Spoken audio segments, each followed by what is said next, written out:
प्रस्तुत संकीर्तन सेवेकरता निवडलेला अभंग श्रीमंत श्री जगद्गुरू तुकाराम महाराज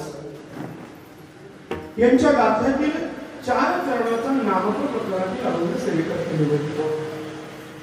श्री जगद्गुरू तुकाराम महाराजांच्या गाथ्याचं अवलोकन जर आपण केलं, अभ्यास केली गाथा, तर त्या गाथामध्ये काही प्रकारची प्रकरण आपल्याला पाहायला मिळतात.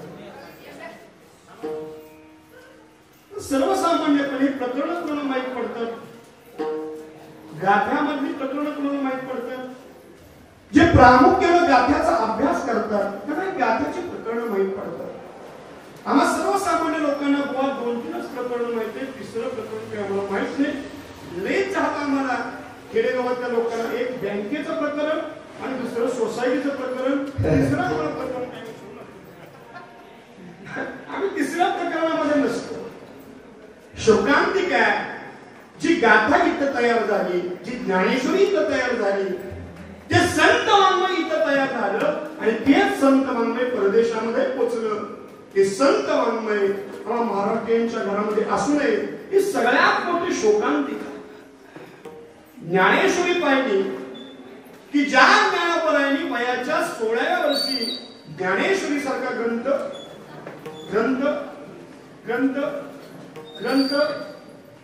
काय बरीचशी लोक म्हणतात लिहिला. बरीचशी लोक कंबर बांधून 30-30 वर्ष सेवा करणारे कीर्तनकार सुद्धा म्हणतात की माझ्या ज्ञानोबरायांनी वयाच्या 16व्या वर्षी ज्ञानेश्वरी लिहिली. आधी तुम्ही वाचा. शते 12 उत्तरे दैती काठे ज्ञानेश्वरी सच्चिदानंद बाबा आदरे लेखू झाला. अरे एका मेलेल्या माणसानं ज्ञानोबरायांच्या कृपेनं जिवंत होऊन ज्ञानेश्वरी लिहिली. कुणी लिहिली? एका मेलेल्या माणसानं ज्ञानोबरायांच्या कृपेनं जिवंत होऊन ज्ञानेश्वरी लिहिली. कुणी लिहिली? मेलेल्या माणसानं जिवंत होऊन ज्ञानेश्वरी लिहिली. आणि जिवंत असणारी माणसं मात्र ती वाचत नाही. ही सगळ्यात मोठी शोकांतिका आहे. आणि वाङ्मय आमच्या घरामध्ये असू दे ही किती मोठी शोकांतिका आहे. आज आम्ही पाहिलं ज्ञानेश्वर महाराजांनी नुसतं अध्यात्म ज्ञानेश्वरीमध्ये मांडलं नाही. आज आमचे जे तरुण आहेत त्यांना विनंती आहे माझी, बारकाईने ज्ञानेश्वरीचं अवलोकन करा. ज्ञानेश्वर महाराज हे वैज्ञानिक सुद्धा होते. अध्यात्म प्लस विज्ञान इक्वल टू ज्ञानेश्वरी. अध्यात्म आहे पण अध्यात्माबरोबर ज्ञानेश्वर महाराजांनी अनेक प्रकारचे वैज्ञानिक शोध ज्ञानेश्वरीमध्ये लावले. हे तरुणांना प्रामुख्याने मी सांगू इच्छितो. याचं उदाहरण आम्ही जर पाहिलं तर आज आम्ही म्हणतो की हा विजेचा शोध हा थॉमस एडिसनने लावला. पण त्या एडिसनच्या आधी विजेचा शोध लावणारे पहिले संशोधक हे ज्ञानेश्वर महाराज. ज्ञानेश्वर महाराजांनी विजेची निर्मिती कशी होते हे 7व्या अध्यायाच्या 58व्या क्रमांकाच्या ओळीमध्ये त्यावेळी आम्हाला सांगितलं. मग उदकाचे आवेशे प्रगतीत तेजजे रंगतीत दिसे तया विजुमाजे असे सगळे काही. आज आम्ही म्हणतो घड्याळाचा शोध हा ब्रॅकेटने लावला, पण ब्रॅकेटच्या आधी घड्याळाचा शोध जर कुणी लावला असेल तर तो ज्ञानेश्वर महाराजांनी लावला. उपजे ते नाशिले ते परत दिसे हे घटिकाय प्रदेशे परिभ्रमेगा. पृथ्वीचा परिभ्रमण सिद्धांत 6व्या अध्यायामध्ये आहे. आज आमचं सरकार म्हणतं पर्यावरण जर व्यवस्थित राहायचं असेल, पर्यावरणाचा समतोल जर साधायचा असेल तर झाडे लावा आणि लावलेली झाडं जळणाकरता तोडून आणा.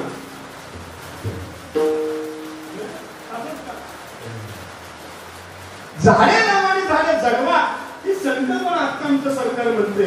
पण ही संकल्पना मांडणारे पहिले संशोधक हे ज्ञानेश्वर महाराज.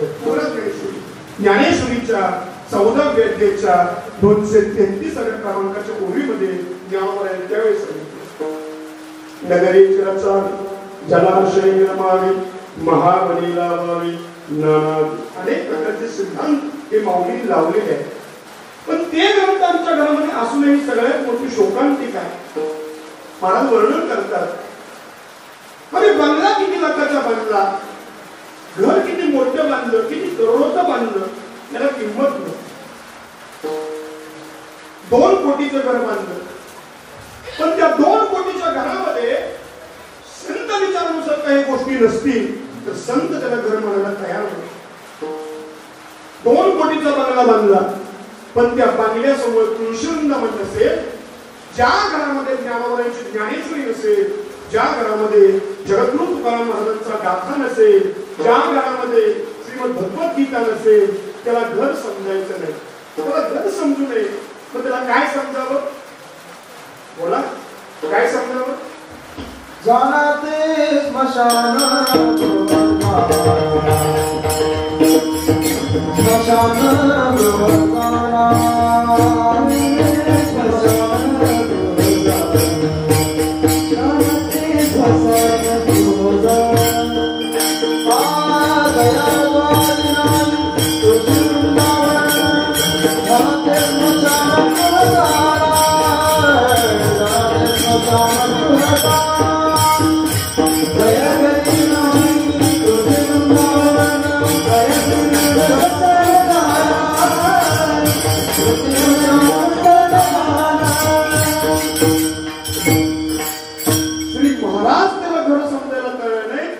स्मशान समजावं आणि आत राहणारी भूतच जी ज्ञानेश्वरी गाथा वाचत नाही अरे शोकांतिक आहे. आम्ही म्हणतो गर्वसे को हिंदू आहे. प्रत्येक धर्मियांच्या घरामध्ये आपापला धर्मग्रंथ आम्हाला आढळून येतो, पण आज आम्ही हिंदू म्हणून घेतो. आमच्या घरामध्ये श्रीमद भगवद्गीता जर नसेल तर ते आम्ही हिंदू म्हणायच्या लायक नाही. जी श्रीमद भगवद्गीता 1892 स्वामी विवेकानंदांनी शिकागो धर्म परिषदेमध्ये पोहोचवली. इतर कादंबऱ्या वाचण्यापेक्षा रामकृष्ण परमहंस, स्वामी विवेकानंद वाचा, कळेल त्यांचा त्याग. स्वामीजींना असं वाटलं की आपलंही तत्वज्ञान परदेशामध्ये पोहोचलं पाहिजे. या हेतून स्वामी विवेकानंद 1892 ला शिकागो धर्म परिषदेमध्ये पोहोचले. याच्या आधी स्वामीजींनी 15 दिवस उपवास काढले. केळीच्या साली खाव्यात, उपवास करावा आणि जो ख्रिश्चन मिशनरी होता त्याचे पाय धरावे. 2 मिनिटं मला त्या सभेमध्ये 2 मिनिटं बोलण्याची संधी द्या. परंतु त्या ख्रिश्चन मिशनरीने अवलोकन केलं स्वामीजींचं. स्वामीजी टायमध्ये नव्हते, बुटामध्ये नव्हते, चकचकीत कपड्यांच्या मध्ये नव्हते. स्वामीजींचा वेश त्यावेळेचा पाहिला तर स्वामी विवेकानंदांचा वेश हा भगवा होता. त्यांनी पाहिलं आणि कपड्यावर किंमत केली. सध्या ती शोकांतिक. इंग्रजीमध्ये एक म्हणून simple living but high thinking. पण काळाच्या ओघानं माणसाचं राहणीमान उंचावत चाललं आणि विचारसरणी खालावत चालली. माणूस ज्याचं आचरण श्रेष्ठ आहे तो माणूस श्रेष्ठ आहे, का त्याची कपडे चांगली आहेत तो माणूस श्रेष्ठ आहे. आम्ही त्याची कपड्यावरून किंमत करायला लागलो. आचार विचार तत्वज्ञान याचा मला काही घेणं देणं नाही. स्वामीजींचंही तसंच झालं. भारतातून वेळपट आले, घालायला साधी कपडे नाही, भगवा मुंडास गुंडाळले, भगवी कपडे घातले. जो भगवा घातले तो तत्वज्ञान काय सांगणार आहे. पण त्याला माहित नव्हतं भगव्यातच सगळं तत्वज्ञान दिलं. छत्रपती शिवाजी महाराज ते भगवा हातामध्ये होते. संप्रदायाचं तत्व भगवा जेवण आहे. त्या भगव्या खाली आपण एकत्र आहोत म्हणून आपण आलो. शेवटी त्या ख्रिश्चन मिशनरीचे पाय धरले आणि सांगितलं 2 मिनिटं मला द्या. बस 2 मिनिटं, 2च मिनिटं द्या, तुमच्या पाया पडतो. स्वामीजी पाय सोडायला तयार नाही, त्याची लायकी नव्हती, तरी सुद्धा ते तत्वज्ञान त्यांना तिथपर्यंत पोहोचवायचं होतं. 2 मिनिटं मला तत्वज्ञान, 2च मिनिटं मला द्या. स्वामीजी पाय सोडायला तयार नाही. सोड मला बाबा पाय. ज्यावेळी तुम्ही 2 मिनिटं द्याल त्यावेळी मी तुमचे पाय सोडतो. ठीक आहे, दिले मध्ये 2 मिनिटाशिवाय जास्त वेळ तुला दिला जाणार नाही. स्वामीजी जेव्हा भाषण करता उठले सगळे सभेतले हसायला लागले. का? बावळट आले. भगव्यातलं बावळट दिसतंय. अरे आलं भारतातनं तत्वज्ञान सांगण्याचं म्हणते आणि त्याला एवढा ग्रंथ बरोबर आणलाय आणि तोही ग्रंथ म्हणजे सगळ्याच्या खाली आहे आणि जो खालचा ग्रंथ आहे तो तत्वज्ञान काय सांगणार आहे. स्वामीजींना स्वतःचा अपमान सहन झाला. पण ज्यावेळी श्रीमद भगवद्गीतेचा अपमान व्हायला लागला त्यावेळी स्वामीजी स्वस्थ बसले नाही. स्वामीजी बोलले नाही, पण स्वामीजींनी कृतीने दाखवून दिलं. बोलणं बोलता जवळ गेले आणि जवळ गेल्याबरोबर तळामध्ये जो गीता टाकली होती ती तळामधली गीता फक्त काढली आणि तळामधली गीता काढल्याबरोबर वरचे सगळे धर्मग्रंथ घासळले आणि मग स्वामीजींनी सांगितलं अरे आमचा तुमचा जर पायाच मजबूत नसेल तर वरच्या इमारतीला काय किंमत आहे. माझी गीता म्हणजे तुमच्या सगळ्या धर्माचा पाया आहे. ते पायाच नसेल आता इमारतीला काय किंमत. मग स्वामीजी बोलले, लेडीज अँड जेंटलमेन, नाही माझ्या अमेरिकेच्या प्रिय बंधू भगिनीनो, या एका शब्दामध्ये स्वामीजींनी सगळं सभागृह जिंकून घेतलं. बोलता बोलता पाऊण तास झाला तरी कुणाला भान नव्हतं. स्वामीजींचं भाषण ऐकलं आणि त्या भाषणामध्ये मार्गारेट एलिझाबेथ नावाची एक स्त्री स्वामीजींचं भाषण ऐकून लुब्ध झाली, बाहेरही त्यांच्यावर आणि स्वामीजींना विनंती केली, स्वामीजी काय तुमचं भाषण मला भावलं आणि माझी एक इच्छा आहे. बोल ना माझी काय इच्छा आहे. काही नाही, तुमच्यासारखा तेजपुंज पुत्र तुमच्यापासून प्राप्त व्हावा ही माझी अपेक्षा आहे. मग याकरता काही नाही, तुम्ही माझ्या बरोबर लग्न करावं ही माझी इच्छा आहे. हे स्वामीजी होते. आपल्या तुझं बाबा तुझं म्हटलं तर घर जावं होतं. स्वामीजी होते. स्वामीजीने सांगितलं, बाई काय माझ्याशी लग्न लावायची तुझी इच्छा आहे. कशा करता तुमच्यासारखा तेजपुंज पुत्र तुमच्यापासून मिळावा ही माझी इच्छा आहे. एवढ्या करता तुम्ही माझ्याबरोबर लग्न करावं ही इच्छा आहे. असं आहे ना. मग म्हणले बघ, एवढा खटाटोप करण्यापेक्षा तुझ्या बरोबर मी लग्न करणार. लग्न झाल्यानंतर मुलगा होते की मुलगी होते माहित नाही. मग एवढे दिवस घालवण्यापेक्षा असं कर, आजपासून तुम्हाला तुझा पुत्र समज. हे भागव्याचं तत्वज्ञ. ती गीता तिथं पोचली. ती गीता आमच्या घरामध्ये असू नये ही सगळ्यात मोठी शोकांतिका आहे. मग त्या गाथ्यामध्येही काही प्रकरण आहे. त्या प्रकरणामध्ये नामपरच प्रकरणातलं प्रकरण आहे. कारण संप्रदाय हा थोडासा नियमबद्ध. लोक इकडे घाबरतात कारण इकडे नियम आहे. जिकडे नियम नाही तिकडे लोक जायला लागले. हल्लीच्या महाराज म्हणून घेणाऱ्यांनी समाजाची ही नस पकडली. समाज जर आपल्याकडे येत असेल तर याच्याकरता त्यांना बंधनामध्ये ठेवून उपयोगाचं नाही. बंधनं कमी केली पाहिजेत. महाराज आम्ही तुमच्याकडे येतो पण तुमच्याकडे काही बंधन आहेत का. आमच्याकडे काही बंधन नाही बाबा. तुम्ही आमची शरणागती पत्करा. नियम आमच्याकडे काही नियम नाही. कुछ भी खा कुछ भी पिओ. काही खा काही प्या कसंही वागा पण आमचं शिष्यत्व स्वीकारा. निघालीच लोक देत पाठीमा.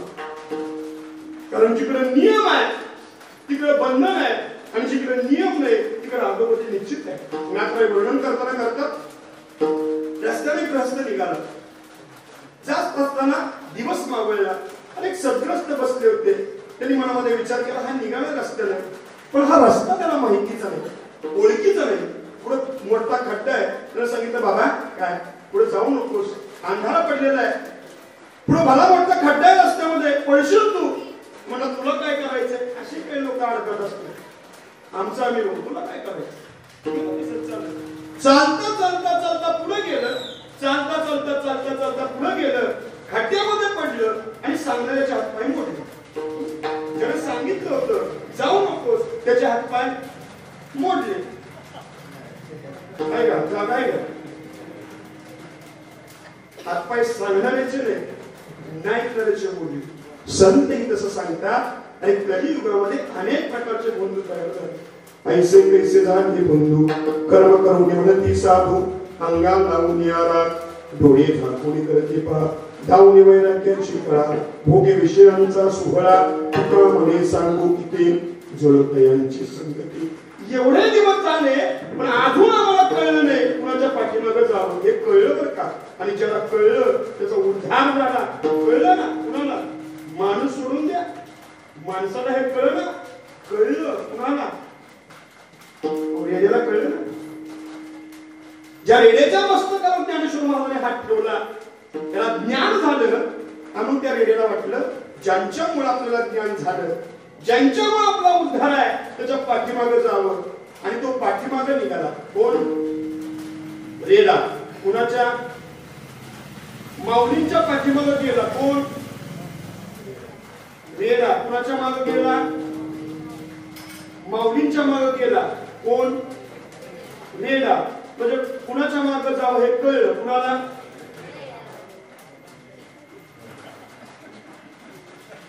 चार पायाचं जे रेड्याला कळलं मी नाही बोललो.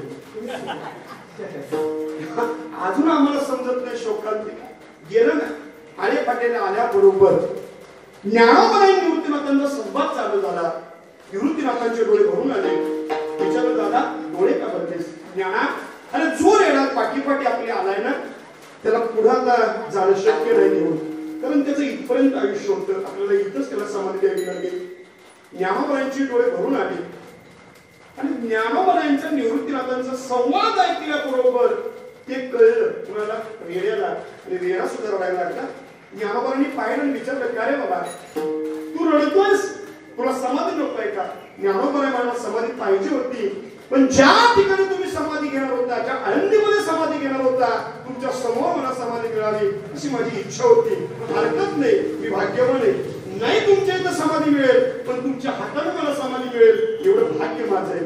ते ज्ञानोबांच्या वेळा जवळ आला. ज्ञानोबांच्या मांडीवर आपलं डोकं ठेवलं. ज्ञानोबांना डोळ्याने त्रिवार वंदन केला आणि ज्ञानोबांच्या पायावर आपला देह समर्पित केला. कुणी? रेड्याने. आणि त्याच रेड्याला स्वतः ज्ञानोबांनी समाधी दिली. आज त्याच रेड्याचा समाधी उत्सव साजरा होतो. त्याच रेड्याच्या पुढे कीर्तनही होतं. आणि एखादा नवीन माणूस जर गेला आणि तो म्हटला ना ही रेड्याची समाधी, लोक म्हणतात रे बाबा काय बोलतोय, रेड्याची म्हणू नको, रेडे महाराजांची म्हण. रेडा म्हणून देत नाही तिथं, रेडे महाराज म्हण. म्हणजे रेडा सुद्धा महाराज झाला. झाला ना? झाला. कुणामुळे झाला?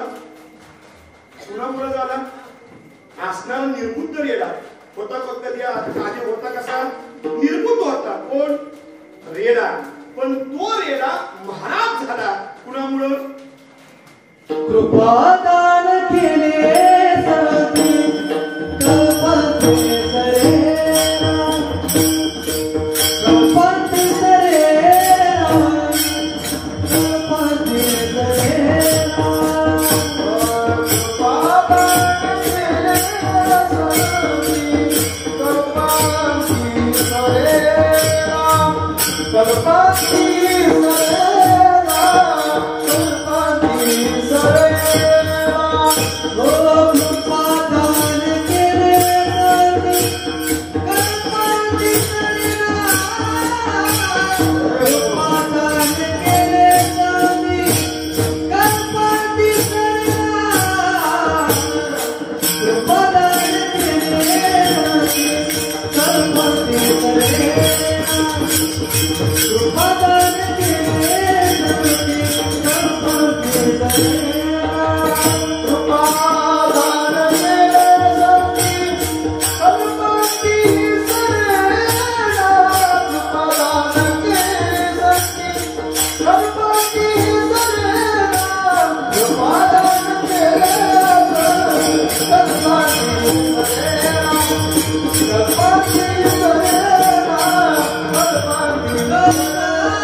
आपण जर लांब असतो तर आता कीर्तनच नसतो, आपण पोहोचत असतो.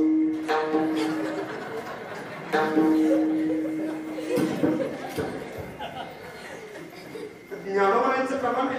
तैसा देहामध्ये विराम असता सर्व सुखाचा आधाम की भक्ती शिकामो विषयाकडे सर्व घटी राम देहारे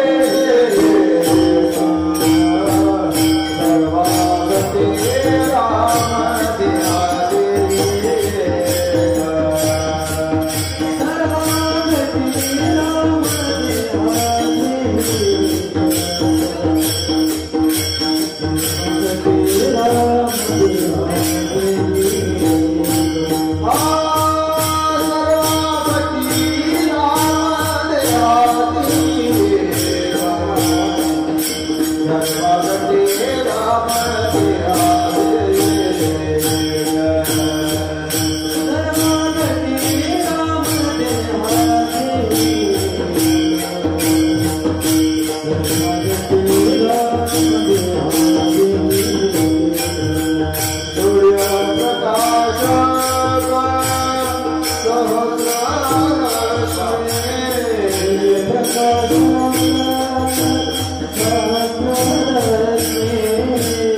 डबलच दूध असतं. एक पदर आड केला, एकच पदर आड केला, बाजूला केला की जवळ दूध असतं, पण ते दुधाचं सेवन करत नाही. गोड जीव. दूध चांगलं आहे, पवित्र आहे, पण पवित्र आणि गोड असणारं दूध आवडत नाही कुणाला. रक्ताकडे जातं ते, रक्तच पित, पण दुधाकडे बघत सुद्धा नाही. कोण?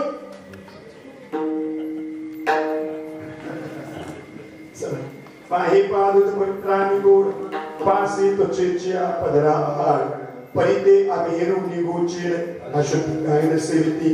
महाराज म्हणतात बाबा त्या गोचरा प्रमाण अवस्था नसावी. देह जर पाहिला तर सगळ्या संतांचं एकच प्रमाण आहे. हा देह त्या भगवान परमात्म्याने आम्हाला दान स्वरूपामध्ये दिला.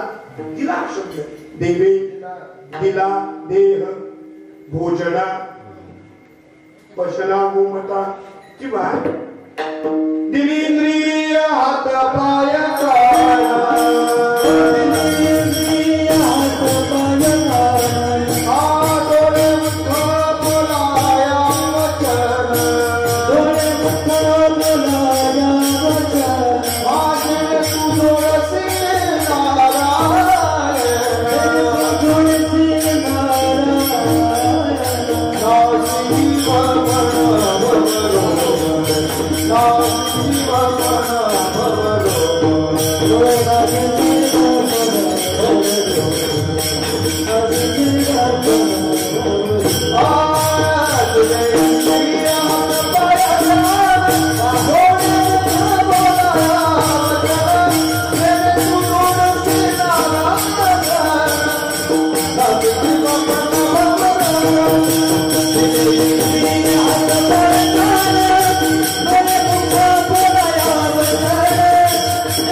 आपल्या भाषेमध्ये जर त्या दृष्टांताचा विचार केला. एकाचं नवीन लग्न झालं आणि लग्न झाल्याबरोबर 1 महिना झाला आणि ती बायको मागे लागली. अहो काय लग्नाच्या आधी तर म्हणत होता लग्न झाल्या तुला मुंबईला घेऊन जाईल. 1 महिना होऊन गेला ना, मुंबईला कधी नेणार? न्याला मला मुंबईला, न्याला मला मुंबईला. पाठीमागे लागली, 8 तास करायला लागली. करावं काय? सध्या तर तसं लग्न होतच नाही. अवघड आहे. लग्नाचा विचार जर करायचा झाला तर नेमकी आम्ही मुलगी कुणाला देतो? कुणाला? मुलांना देतो.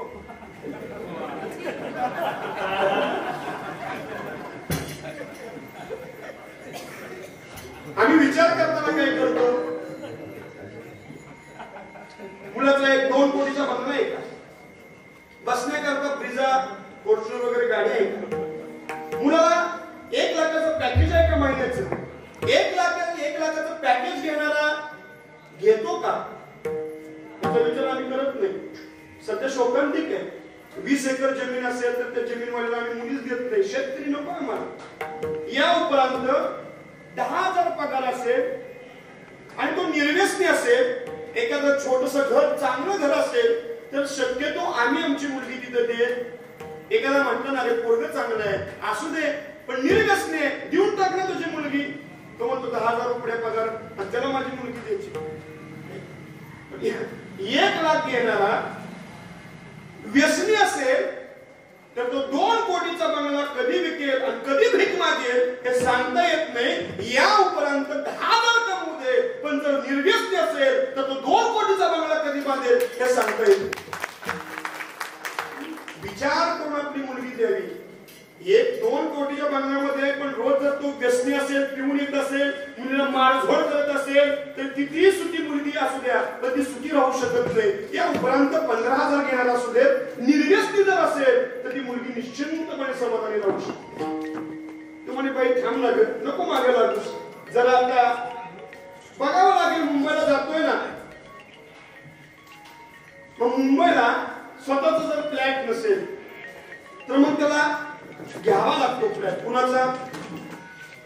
स्वतःच्या मालकीचं जर घर नसेल, स्वतंत्र मालकीचा जर फ्लॅट नसेल, तर मुंबईला गेल्यानंतर त्याला घ्यावा लागतो फ्लॅट. कुणाचा? भाड्याचं. पण भाड्याचं तर भाड्याचं, मराठी भाषा जशी फिरत तशी फिरते. ते भाड्याचं घर वगैरे घेत तर घेऊन जातो त्या मंडळीला. काही दिवस व्हावेत, एखादा गावातला माणूस मुंबईला यावा आणि मुंबईला आल्याबरोबर त्याला बघितलं. कधी आला? काय नाही म्हणे, आलोय मंडळीला घेऊन आलोय. म्हणजे वा वा वा, म्हणजे बरं झालं. तुम्ही कधी आलाय? काय नाही म्हणे, मी आत्ताच आलो, जायचे संध्याकाळी गावाकडे. मग असं करा ना म्हणे, काय आमच्या घराला पाय लावा. कुणाच्या? ते सहज म्हणतं, आमच्या घराला पाय लावा. घर कुणाचं? लय तुमचा जोर दिसतो. आमच्या घराला पाय लावा. विसरून जातो हे माझ्या मालकीचं नाही. महिना झाला की मालक लगेच येतो. काय पैसे काय? भाड्यात दे, पैसे काय? म्हणजे महिन्याच्या महिन्याला व्यवहार करावा लागतो. मी त्या घरातच सांगत नाही, या घरातच सांगतोय. हेही त्यानं दिलेलं आहे. थोड्या कालावधी करता आम्हाला ते दान स्वरूपामध्ये देऊन टाकलेलं आहे. याच्या करता, या देहाची इति कर्तव्यता आम्ही करणं गरजेचं आहे. पण महाराज, या देहाच्या इति कर्तव्यते करता आम्ही काय करावं? बायका सोडावा, मुलं सोडावी, संसार सोडावा, एखादी भग्नी वस्त्र परिधान करावी आणि डोंगरावर जावं का? महाराज म्हणतात, नाही बाबा, कोणत्याही संतांनी संसाराचा त्याग करा असं सांगितलं नाही. ज्ञानोबा यांच्यापासून आधी संतांची प्रमाण जर पाहिली, ज्ञानोबा वर्णन करतात, असोला संसारी जीववे करी वेदशास्त्रवाणी बाह्य सगळा. आणि गीतेचं सूक्ष्मावलोकन केलं तर गीतेनं सुद्धा आम्हाला कर्माचा सिद्धांत सांगितला. कर्मण्यवाधिकार असते मा फलेषु कदाचन मा कर्मफल हेतुर्भू माते सर्व कर्मणी. ज्ञानोबाने दृष्टांत दिला. संसारामध्ये राहताना कसं राहावं? जसं कमलपत्र असतं ते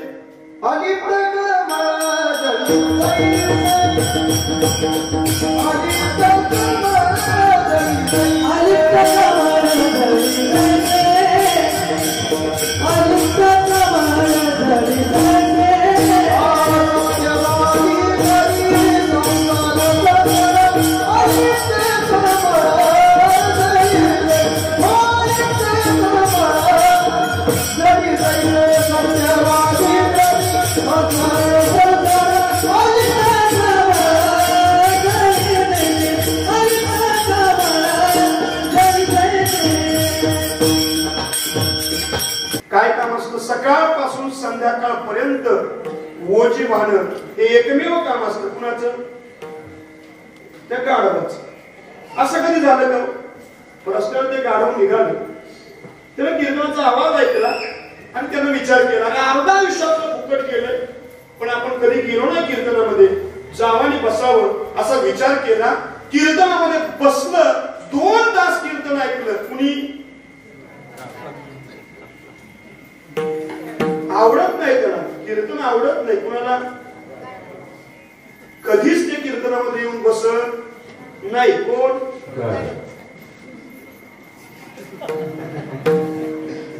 गाढ. खरं शब्द वापरला तुकाराम महाराजांनी. असं कधी झालं का? 3 गाढावर रस्त्याने निघाले. टाळ मृदंगाचा आवाज त्यांच्या कानावर गेला आणि एक म्हणला, का रे बाबा, काय आवाज कशाचा आहे? मला तुला माहित नाही का आषाढीची दिंडी निघाली? तू म्हटला, कसली दिंडी असती या? आता ते कधी गेला असेल का? त्याला काही माहित नसतं. दिंडीमध्ये काय हे कळणार आहे का? नाही कळणार. कुणाला? गाढ. तू म्हटलं, असं का? नाही का? मग असं का? तुम्ही केली का दोघांनी? म्हणजे आम्ही कधी केली नाही. मग असं करू म्हटलं, या वर्षामध्ये दिंडीला जाऊ. आळंदीपासून पंढरपूर पर्यंत प्रवास तिघांनी केला आणि तिघांनी वारी पोहोचवली. नंतर परत वारी पोहोचून माघारी आली. कोण? असं कधी झालं का? नाही हो. त्यांचं एकच काम, सकाळपासून संध्याकाळपर्यंत वजे वागवणं एवढंच काम असतंय. कुणाचं? त्या गाढवाचं. आणि त्याला बांधावं लागत नाही. गाढवाला विशिष्ट आहे गाढवाचं. काय? नुसतं त्या पायाला असं केलं ना त्याला की त्याला वाटलं, आलं का आपल्याला कुणीतरी बांधलंय असं वाटतं. कुणाला? तुकाराम महाराजांचं दृष्टांत आहे, माझ्या पदाचं बोलत नाही. ते आयुष्यभर एकदा नुसता हात लावला की त्याला वाटतं आपल्याला बांधलंय असं वाटतं, पण प्रयत्न कधी करत काय? तुकाराम महाराजांची ज्ञानोबांची प्रगती झालं ज्ञानोबा तुकाराम महाराज म्हणतात ते गाढव वज वाहून वाहून मरत आणि आम्ही सुद्धा जर संसाराचे वजे वाहून गेलो तर आमच्यात आणि त्या गाढवात नेमका फरक आहे. म्हणून बाबांनो विनंती करतो काय संसार कर कमव पण अंत समयी जे तुझ्या बरोबर येणार आहे त्याला विसरू नकोस. मग महाराज काय आमच्या अंत समयी आमच्या बरोबर नेमकं काय येणार आहे हे आम्हाला सांगा आम्ही त्या दिशेने वाटचाल करतो. याचं वर्णन श्री तुकाराम महाराज अभंगाच्या शेवटच्या चरणात करतात. तुका म्हणे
निर्वाण समय येणाऱ्या साधण्याचा विचार श्री तुकाराम महाराज अभंगाच्या शेवटच्या चरणामध्ये करतात.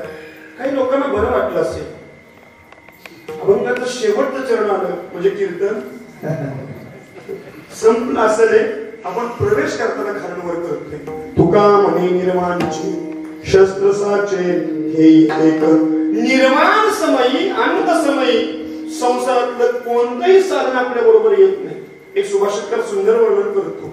धनानी भूमो पश्चवच्च गोष्टे बारी अग्रद्वार जन स्मशानी देह चितायाम परलोक मार्गे कर्मानुगच्छती जीवैका. तो म्हणतो धन इथंच राहतं गाईचे गोटे इथंच राहतात बायको येते दारापर्यंत घालवत जन येते स्मशानापर्यंत घालवत तिथे एकट्यालाच जळावं लागतं आणि जळत असताना जर बरोबर काय घेऊन जात असेल तर 2 कोटीचा बंगला.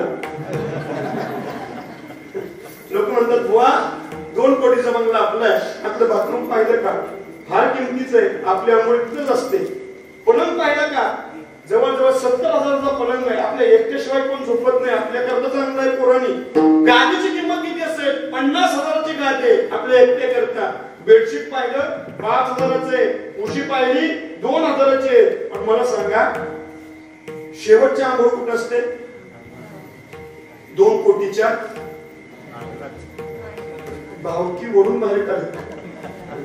काय भावकीची तजवीज असते बघा.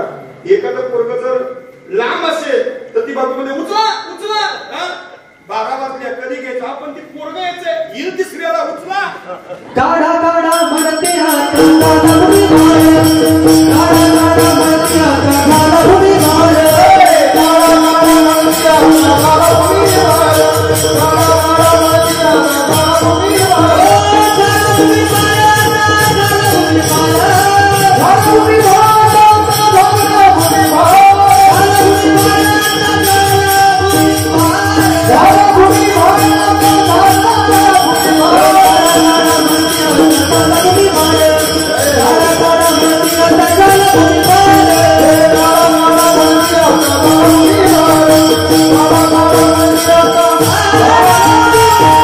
Thank you.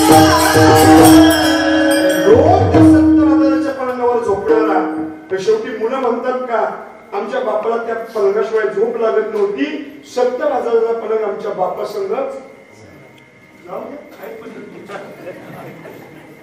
कमीत कमी 50,000ची गाडी तरी त्यावर टाकावी कडे, तेही जाऊ द्या, बेडशीट तेही जाऊ द्या, गंमत असते पार.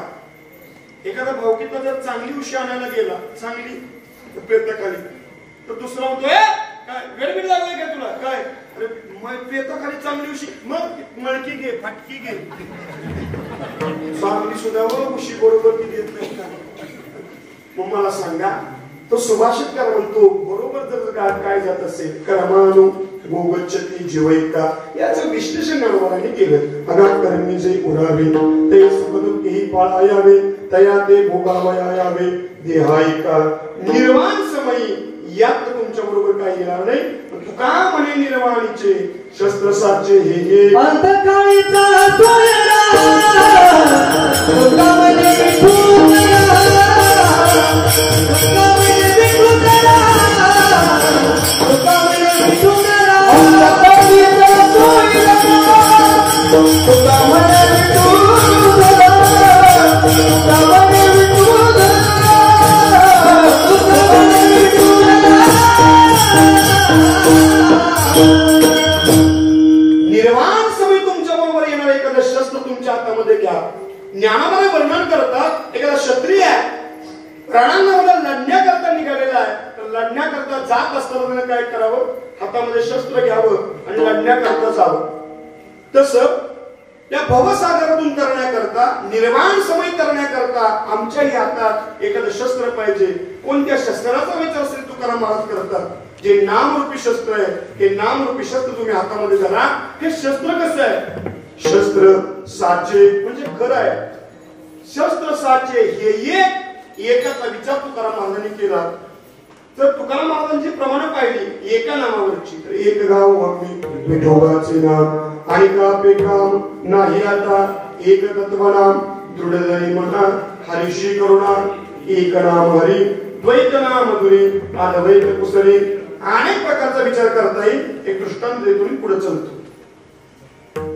ब्राह्मणांची सभा भरलेली आहे आणि त्या सभेमध्ये असा प्रश्न उपस्थित राहिला की नेमकं रामश्रेष्ठ आहे की नामश्रेष्ठ आहे. वेगवेगळी उत्तरं यायला लागली.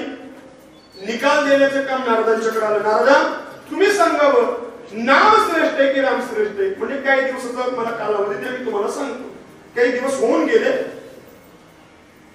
आणि त्या सभेमध्ये विश्वामित्र, वशिष्ठ ही सगळी मंडळी होती. नारद महर्षी हनुमंतरायांच्या जवळ गेलेले. ते सांगितलं हनुमंता काय माझं एक काम आहे, सभेमध्ये जायचं आणि सभेमध्ये गेल्यानंतर रामरायांना परिपात करायचा, वशिष्ठांना परिपात करायचा, सगळ्यांना नमस्कार करायचा, पण विश्वामित्रांच्याकडे डुंकून पाहायचं नाही. असं का, मी सांगतोय म्हणून माझं एक कार्य साध्य करायचंय मला. ठीक आहे म्हणजे काय हरकत नाही. सभेमध्ये गेले, रामरायांना प्रणिपात केला, वशिष्ठांना प्रणिपात केला, सगळ्या गुरुवारांना प्रणिपात केला आणि विश्वामित्रांच्याकडे डुंकूनही पाहिलं नाही. हे विश्वामित्रांच्या देण्यात आलं नाही. हे कळीचं मागं होतच असतात. काय काय लावून द्यायचं काम करायचं. सप्त्यामध्ये येणं नाही, सप्त्यामध्ये देणगी नाही, सप्त्यामध्ये काही बघणं नाही, पण चांगल्या सप्त्यामध्ये आग कशी लागेल अशी काही काही कळीची असतात. पण त्या कळीच्यांनी चांगलं लावलं आणि आपल्या समाजातली जी नासकी आहे ती विघ्न संतोषी माणसं नासवण्याचं काम करतात. शोकात त्यांनी सांगितलं अहो तुमच्या लक्षामध्ये काय आलं का, काय अहो तुमचा अपमान केला हनुमंतरायांनी. कसं काय, सगळ्यांना प्रतिपात केला.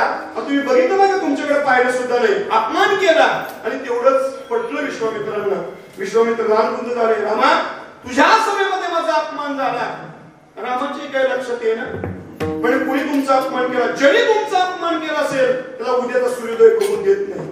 अरे म्हणजे तुझ्या लाडक्या प्रिय भक्तांनी हनुमंतरायांनी माझा अपमान केला. हनुमंतराय म्हटल्याबरोबर डोळ्यामध्ये गळगळ गळगळ पाणी आलं. प्रतिज्ञा तर केलेली आहे. प्रतिज्ञा सांगण्याकरता हेच पुन्हा कळीचं गेलं. शरीरच्या काठावर भजन चाललं होतं. म्हणे बाबा काय रामरायांनी प्रतिज्ञा केलेली आहे, ज्यांनी विश्वामित्रांचा अपमान केलेला आहे त्याला उद्याचा सूर्योदय पाहून देत नाही. म्हणे मारायचं होतं तर सगळं मारायचं. तुम्हीच सांगितलं आणि तुम्हीच असं सांगताय असं काय. म्हणजे काळजी करू नकोस, तू मरत नाहीस. एकच करायचं काय, सगळे शरणूच्या काठावर येतील राम नामाचा मंत्र सोडायचा नाही, रामनाम मंत्र जपायचा, बस तुला काही होत नाही. शोधाशोध झाली की हनुमंत कुठे, हनुमंत कुठे, प्रतिज्ञा पूर्ण करायचे. हेच पुन्हा कळीचं तिथं सांगितलं तेव्हा शरणूच्या काठावर आहे. चला हे सगळेजण शरणूच्या काठावर घेऊन गेले.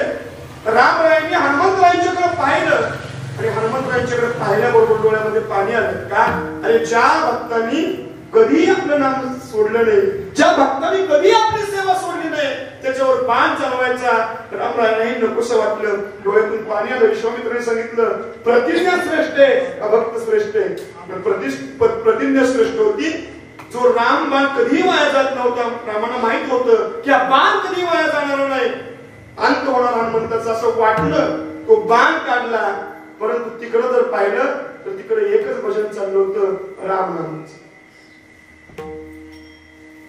श्रीराम जय राम जय जय राम, श्रीराम जय राम जय जय राम, श्रीराम जय राम जय जय राम, श्रीराम जय राम जय जय राम, श्रीराम जय राम जय जय राम, श्रीराम जय राम जय जय राम, श्रीराम जय राम जय जय राम,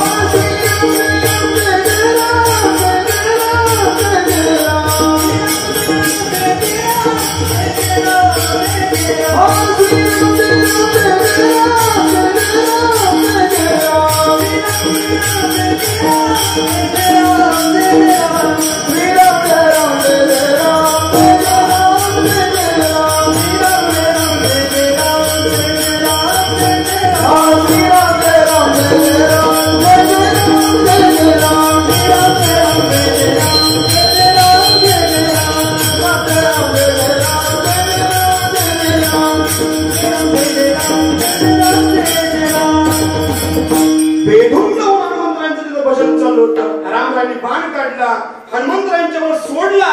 तो रामरायांचा बाण जवळ गेला. हनुमंतरायांना प्रदक्षिणा केली आणि भाज्यात येऊन बसला. सर्वांना आश्चर्य वाटलं की जो रामाचा बाण कधी वाया जात नाही, तो बाण हनुमंतरायांना काही करू शकला नाही. कारण काय?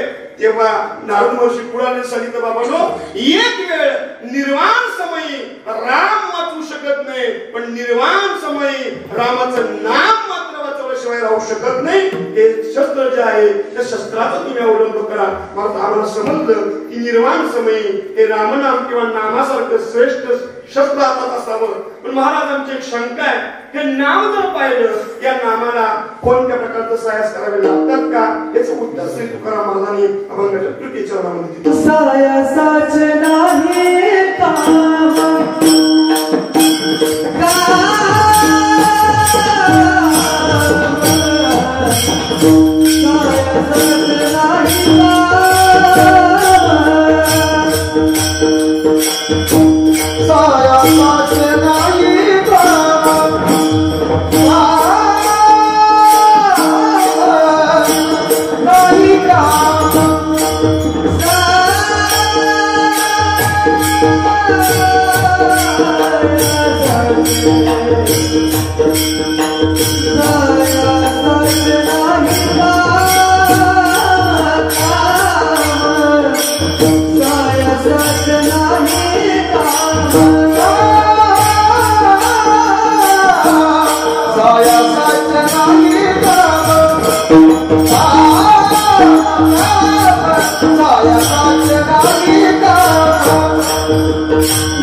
नामाची सुलभता श्री तुकाराम महाराज मंगळच्या तृतीय चरणामध्ये सांगतात. सायासाचे ना हे काम घेता नाम विठोबाचे. भगवान परमात्म्याच्या प्राप्तीची अनेक साधनं आहेत, पण ती साधनं कलियुगातल्या लोकांना जमण्यासारखी नाही. योग आहे, याग आहे, यज्ञ आहे, ही अनेक साधनं आहेत, पण या कलियुगातल्या लोकांना ती जमणं शक्य नाही. योगाचे 8 अंग आहेत: यम, नियम, प्राणायाम, प्रत्याहार, आसन, ध्यान, धारणा, समाधी. या अष्टांग योगातला एका अंगाचा विचार केला, आसन. आसन म्हणजे बसणे. आता आपण आसनाची व्यवस्था चांगली केली आहे, म्हणजे जरी 2 तास कीर्तन चाललं तरी तुम्हावर काही फरक पडणार. खुर्चीमध्ये त्रास नाही, मांडी घालून बसायचं म्हटलं. पूर्वीचे ऋषी मुनी जर एका आसनामध्ये बसले तर 12 वर्ष त्या साधनेमध्ये एका आसनामध्ये बसायचे. किती वर्ष? 12 वर्ष बसायचे. ते 12 वर्ष बसायचे. आम्ही किती वर्ष बसू? 12 वर्ष सोडून दे. 12 दिवस, 12 दिवसाचे गोवा काय घेऊन बसते? 12 तास नाही, 12 तास नाही, 12 मिनिटं. गोवा 12 मिनिटाचं काय घेऊन बसला बघा ना. लोक कीर्तनामध्ये बसले ना, थोडस गोवाचं रामकृष्ण रूपपाता वगैरे सुंदर ध्यान काय झालं, थोडस निरूपणावर सुरुवात केली की ही मांडी पुढच्या 4 वेळा लागतं म्हणून नीट बस की. मी तरी काय करू, गुडघं गायला मला सांगा. आसन म्हणजे बसणं हे आम्हाला व्यवस्थित जमत नसेल तर यम नियम प्राणायाम कधी जमणार आहे? ज्ञानोबरांची प्रमाण पाहिजे. योग याग विधी येणे लोहे सिद्धी वायाची उपाधी दंबदर विस्तार करत नाही. आपण बहुशूर श्रोते आहात. हरिपाठामध्ये अनेक प्रमाणात ज्ञानोबरांनी वापरली. ही सगळी साधनं या कलियुगातल्या लोकांना जमणं शक्य नाही. तपाचा विचार केला. तप म्हटलं की 12 वर्ष उपवास करायचे. किती वर्ष? 12 वर्ष उपवास करायचे. आता आम्हाला जमतंय का 12 वर्ष? 12 वर्षाला जाऊ दे. परवाच काय आहे? एकादशी. परवाच तपाचं काय घेऊन बसतंय? 12 वर्ष तप करायचं. परवा काय? एकादशी. प्रत्येक कीर्तनामध्ये आवर्जून याचा उल्लेख करत असतो. प्रत्येक कीर्तनामध्ये काही लोकांचा या एकादशी भक्तीमध्ये फार आणि फार गोड गैरसमज आहे की एकादशीचा उपवास हा करायचा असतो. कुणी? भुवन. पंढरपूरला कुणी जायचं? भुवन. आळंदीला कुणी जायचं? भुवन. सगळं टेंडरच कुणी घेतलंय? कुणी राहा तसंच भुवानी घेतलं, तुम्ही तसंच राहा. याला श्रोते जबाबदार नाही, त्याला 90% कीर्तनकार जबाबदार आहे. कीर्तनकारांच्या मुखातून कधी याच्याविषयी उल्लेख येत नाही.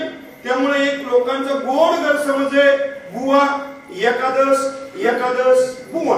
आमचा आणि एकादशीचा काय संबंध नाही. वे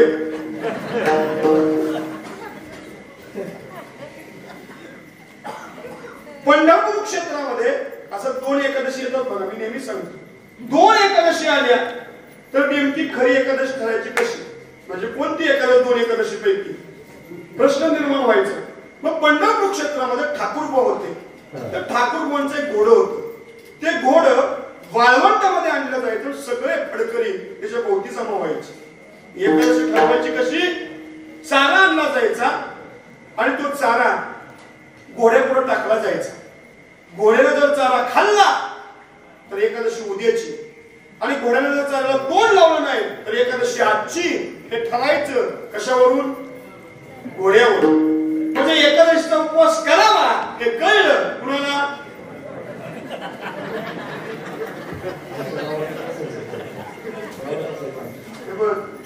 जे घोडे माऊली महाराज म्हणतात आमच्या गावात, ते साक्षीदार माऊली महाराज आहेत. म्हणजे जे घोड्याला कळलं ते अजून आम्हाला कळणं शोकांतिक आहे. तुमच्या पाया पडतो. माझं वाक्य जरा तिखट लागेल. माळ घाला हा माझा अट्टहास नाही, पण जो स्वतःला हिंदू म्हणून घेतो त्याने एकादशीचा उपवास केलाच पाहिजे, आणि जो एकादशीचा उपवास करत नाही तो हिंदू म्हणायचा लायकच नाही. माळ घाला अजिबात नाही, नाही घातली हरकत नाही, पण कमीत कमी जसं जसं मुस्लिमांच्या करता रोजा आहे तसं आपल्या हिंदूंच्या करता हे एकादशी व्रत आहे, ते बुवाचं व्रत नाही. आणि एक पाय म्हणून सांगतो, एकादशी करा पण लंगडी करू नका. काय काय लंगडी करतात, काय काय सातारा जिल्ह्यात ते नामवंत कीर्तन करायचं, त्यांचा एकादशीचा संबंधच नाही. शोकांतिक आहे तरी सुद्धा त्यांची कीर्तन थाटात आम्ही ऐकतो. ही सगळ्यात मोठी दुर्भाग्याचं लक्षण आहे. एकादशी करा पण लंगडी करू नका. लंगडी म्हणजे सकाळी करायची संध्याकाळी आणि अजून एक लक्षामध्ये ठेवा, 12ला आपला हिंदूंचा उपवास सुटतही नाही आणि सुरूही होत नाही. काही काही 12:15च्या भुकेवर लक्ष असते बघा. 12:15 वाजता किती मात्र संपली एकादशी आणा फरसाण. 12:15 संपत नाही, सुरूही होत नाही. माझं थोडं वाक्य लागेल. अजून एक तुम्हाला विनंती आहे, एकादशी दिवशी वास्तुक शांत, लग्न, बारस जरी काढून दिलं तरी त्या दिवशी हे करायचं नाही. कारण का, त्या दिवशी जर आमच्यातून अन्नदान झालं तर आमच्या 42 पुण्य नरकामध्ये जातात. हे तत्वज्ञान मला सांगत नाही का, हे रोखोक बोललं की पुन्हा कीर्तन नाही, पण हे कळणं अभिप्रेत आहे आम्हाला. वास्तुक शांत, लग्न, बारस एकादशीला घेऊ नका. एकादशी दिवशी अन्नदान आणि अन्न सेवन हे महत्वाचं आहे. म्हणून परवा दिवशी तुमच्या पाया पडतो. 54 वर्ष झाली, पांढऱ्याचे 234 वर्ष आहे. तुमच्या सगळ्यांच्या पायावर नतमस्तक होतो. माळ घाला माझा आग्रह नाही, पण आजच्या दिवशी गणरायांच्या समोर एक संकल्प सोडा की आम्ही एकादशीचा उपवास करू. 3 तारखेपासून सगळ्यांनी एकादशीचा उपवास. एकादशी कुणी आम्ही होईल सगळ्यांनी एकादशीचं व्रत करा. मला सांगा, 1 दिवसाचा उपवास असेल तर आम्हाला झेपत नाही. 12 वर्ष उपवास करणं ज्ञानोबाने 16व्या अध्यायामध्ये तपाची व्यक्ती सांगितली. तैसे स्वरूपाच्या प्रसला लागित प्राणी इंद्रिय शरीरा आठवणी करणे जे विरात्य चित्त सायास आहे, पण नामाला कोणत्याही प्रकारचं सायास नाही. सोप आहे. खाताना, उठताना, बसताना, झोपताना, फिरताना आपण सदैव ते नामस्मरण करू शकतो. तैसे नवे नाम सर्व मार्गा वरिष्ठ, केले काही कष्ट न लागते ते नाम सोपे. राम कृष्ण गोविंद वाचे जे सद्गत तपे आदी नामा परते तत्व नाही अन्यथा वाया अनेक पंथा. नाम संकीर्तन साधन पै सोपे, तुका म्हणे सोपे. अनेक प्रमाणे आपल्याला पाहता येतील. जसं एखाद्या गावचा प्रवास आपल्याला करायचा आहे, 2 मार्ग आहेत. एक मार्ग आहे 25 किलोमीटरचा आणि दुसरा मार्ग आहे 10 किलोमीटरचा. प्रवास आपण कोणत्या मार्गाने करावा? दोन्ही मार्ग तिथेच जातात. एक 25 किलोमीटरचा आणि एक 10 किलोमीटरचा आहे. प्रवास करताना आपण नेमका कोणत्या मार्गाने प्रवास करावा? कोणत्या? का 25 तिथं जात नाही? तिकडून गेलं तर काय होते? 25 किलोमीटरला गेलं तर वेळ जास्त, श्रम जास्त, खर्च जास्त. 10 किलोमीटरला गेलो तर श्रम कमी, खर्च कमी. तसं 25 किलोमीटरचा मार्ग म्हणजे योगायोगाची साधना आहे आणि 10 किलोमीटरचा मार्ग म्हणजे भगवान परमात्म्याचं नाम आहे. त्याला कोणत्याही प्रकारचं सायास करावे लागत नाही. पण विना सायासाचं भजन सर्वांनी एकदा 2 मिनिटं कडकडात टाळी वाजून करायचंय. सगळ्यांना विनंती आहे, जर कोणी झोपला असलं तर जाग करा आणि जे कोणी जागे असतील त्यांनी झोपावं. एवढ्या करता नाही. सगळ्यांनी 2 मिनिटं कडकडात टाळी वाजून भजन करायचे. विठोबा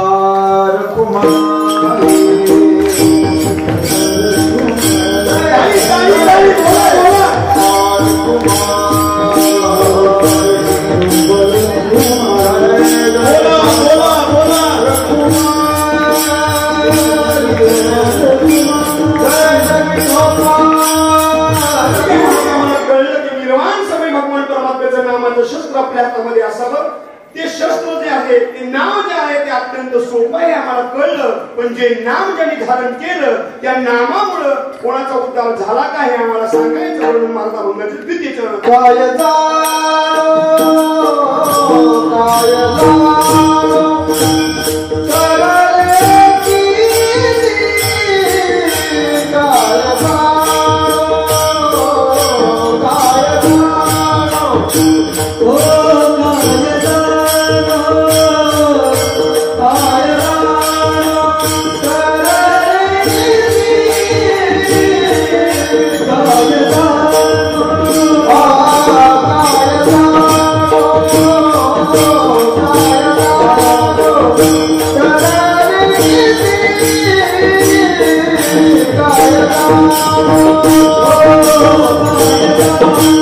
Oh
प्रथम शब्दाला काय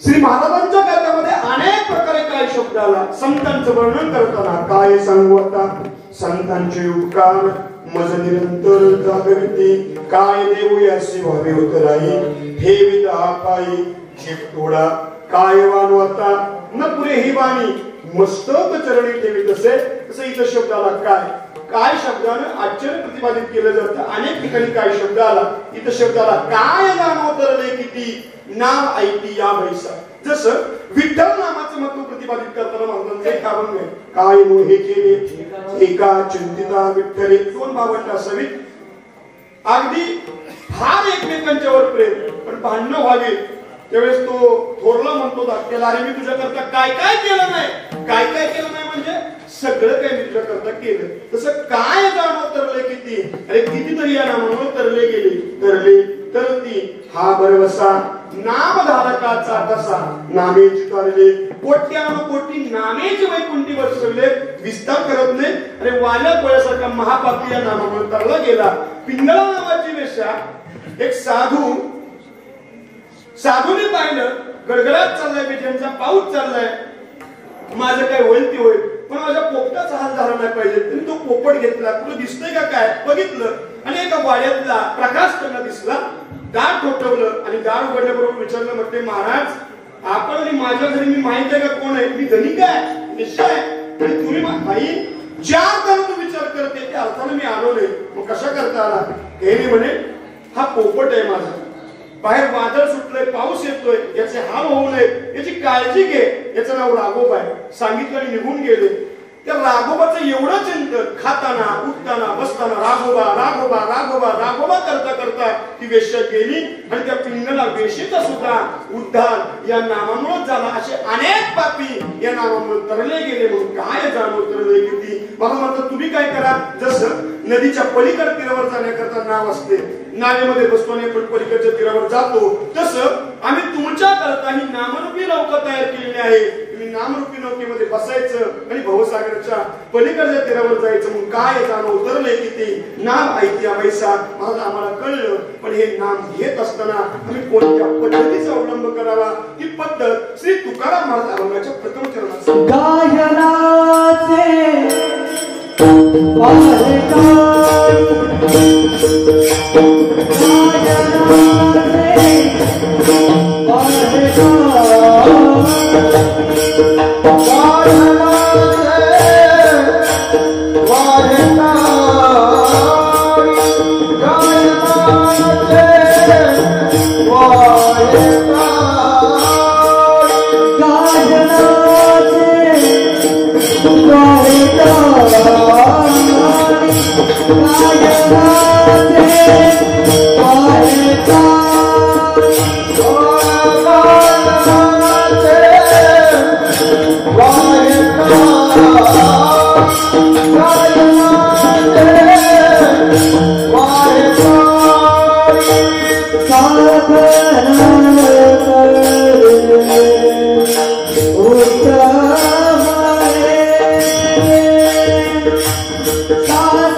शुद्ध करून या चित्त तुझं व्हावा आहे देव तरी हा सुलभ पाठ नाचे नाचण्याचे हे 3 प्रकार आहेत सात्विक राजस आणि तामस पण इथलं जे नाचणं आहे नाचू कीर्तनाचे ज्ञानदीप जगी नाचण्याला काय होतं तरी कीर्तनाचे नटनाचे नाचणे व्यवसाय प्रायचित्ताचे जे नामच नाही पापाचे आयुष्य केले गाय नाच आणि बाहेर टाळी हाताने टाळी वाजवणं त्या टाळीचे 3 प्रकार आहेत कुठं टाळी वाजवावी इथेही वाजते इथेही वाजते पण इथली जी टाळी आहे ही सात्विक पद्धतीची टाळी आहे म्हणून इथं टाळा टाळी करू नये टाळी वाजवण्याकरता आणि आपल्या विज्ञानाने सिद्ध केलेला आहे जो रोज उठल्याबरोबर विठ्ठल म्हणून 100 टाळ्या वाजवतो त्याला कधी अटॅक येत नाही हे विज्ञानाने सुद्धा आपल्याला सिद्ध केलेलं आहे गाय नाचेवा हे टाळी आणि साधन करी उत्तम हे काय जाणो तर किती नाव ऐतिया बैसा असो झालेली संकीर्तन सेवा श्री ज्ञानेश्वर महाराज तुकाराम महाराज भगवान परमात्मा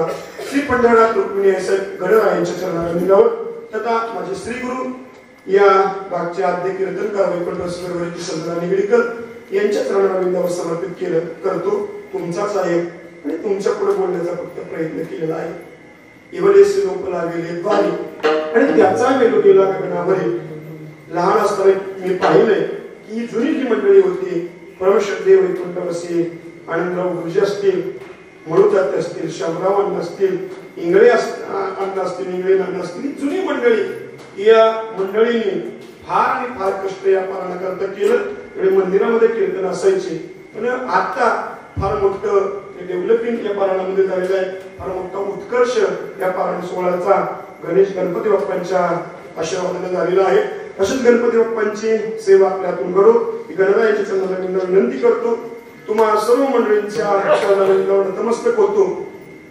दादांचंही वारीचं प्रेम हे सांगायची मला गरज नाही. त्यांची एक सेवा करण्याचा प्रयत्न मी केलेला आहे. मला कीर्तन येत नव्हती त्या कालावधीपासून मी या ठिकाणी येत होतो, येत आहे. मी एक जाता जाता विनंती करतो, कळस दिसतोय तो कळसाकडे नक्की पहा, नक्की पहा कळसाकडे.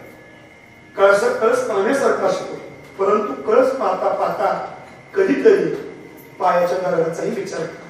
कारण पायाच्या दगडाने स्वतः पुरून घेतलं तेव्हा तो कळस पर्यंत गेला. तसं जाता जाता विनंती आहे, ज्यांनी निस्वार्थ भावनेनं या गावामध्ये सेवा केली त्या सेवेचा विचार व्हावा की तुम्हा सगळ्यांच्या चरणाने विनंती करतो. या कार्यक्रमाच्या अनुषंगानं या ठिकाणी श्री हरिभक्तीपरायण पुरोहित महाराज उत्तम असे मृदंगाची साथ त्याने केलेली आहे, पेटीची साथ आपण केलेली आहे. तिने हात लावला असून ही साथच आहे. त्याच पद्धतीनं या ठिकाणी जयघोष चॅनलचे आमचे सर्व लेखक या ठिकाणी चांगलं काम करत असतात. महाराष्ट्रभर सर्वांची कीर्तन पोहोचवण्याचं काम जयघोष चॅनल आमचे सुभाष दादा असतील तेही करत असतात. त्यांचेही दर्शन घेतो. या कार्यक्रमाच्या अनुषंगानं श्री हरिभक्तीपरायण आमचे आप्पा या ठिकाणी उपस्थित आहेत. नानांच्या स्मरणार्थ त्यांनी ही सेवा घेतलेली आहे. त्यांचेही दर्शन घेतो. ते हरिभक्तीपरायण आहेत. गायनाची साथ त्यांनी केलेली आहे. हरिभक्तीपरायण आमचे माऊली महाराज असतील, देवीदास महाराज असतील. कारण यांच्याकडे पाहिलं कलाही आहे आणि कलेबरोबर विद्या विनयन शोभते. त्यांच्याकडे तेवढी विनयताही आहे. सुंदर अशी साथ तुम्ही केली, सांभाळून घेतलं. तुमच्याही चरणावर नतमस्तक होतो. या कार्यक्रमाच्या अनुषंगानं आपल्या गावातलं आणि आजोबांच्या कृपेने ज्यांनी कीर्तनाचं थोड्याच कालावधीमध्ये कीर्तन क्षेत्रामध्ये पदार्पण केलं आणि नावलौकिकही केला त्यांचे श्री हरिभक्तीपरायण भरत एकनाथ महाराज या ठिकाणी उपस्थित आहेत. माझ्या वडिलांची निराशिका देवा, आजोबांचं पुण्य नातवाच्या ठिकाणी आलं आणि त्या भाग्याचा उदय झाला म्हणायचं. त्याच पद्धतीनं सर्व टाळकरी मंडळी आहेत. व्यासपीठाची ढोर आमचे तात्या आणि तात्यांच्या बरोबर म्हणजे पहा हे सैन्यामध्ये असताना सुद्धा आणि सैनिक कार्यालयामध्ये क्लास 1 ऑफिसर असताना सुद्धा त्यांचे एक तळमळ असायचे. काय आमचं त्यांच्या जोडीदाराला सांगायचं, बुवा मला कुठं सोडू नका पण मला 8 दिवस तेवढं व्यासपीठावर सोडा. म्हणजे क्लास 1 ऑफिसर असून सुद्धा साहेबांनी उत्तम अशी ज्ञानेश्वरीची सेवा केलेली आहे. म्हणजे देशाची सेवा त्यांच्यातून घडली आणि देश सेवा करत असताना व्यासपीठाची सेवा, ज्ञानोबरांची सेवा त्यांच्यातून घडते. चांगल्या प्रकारचं प्रवचन सेवा सुद्धा ते करत असतात. आमच्या अनिकेत महाराज असतील, चोपदर असतील आणि सर्व भरतगावकर मंडळी आहेत. सर्व टाळकरी मंडळी या ठिकाणी उपस्थित आहेत. सर्वांचं दर्शन घेतो. भरतगावकर मंडळी असतील, आजूबाजूच्या बोरगावकर मंडळी असतील, आसपासच्या सर्व परिसरातील मंडळी या ठिकाणी सेवा करतायत. त्यांचं दर्शन घेतो. साऊंड सिस्टीम आपण उत्तम दिलेली आहे, त्याबद्दल त्यांच्या एकदा काय असते. उत्तम आपल्या गावची साऊंड सिस्टीम आहे. सगळ्यांचं कुणाचंही नामूल्य राहिलं असेल तर सगळ्यांची चरणावर नतमस्तक होतो. तुमचाच आहे आणि तुमच्या पुढे बोलण्याचा प्रयत्न केलेला आहे. बोलता बोलता एखादा चुकीचा शब्द निघाला असेल तर माय बापाच्या अंतःकरणाने क्षमा करा. महाराज शुद्ध किंबहुना तुमची धर्म कीर्तन हे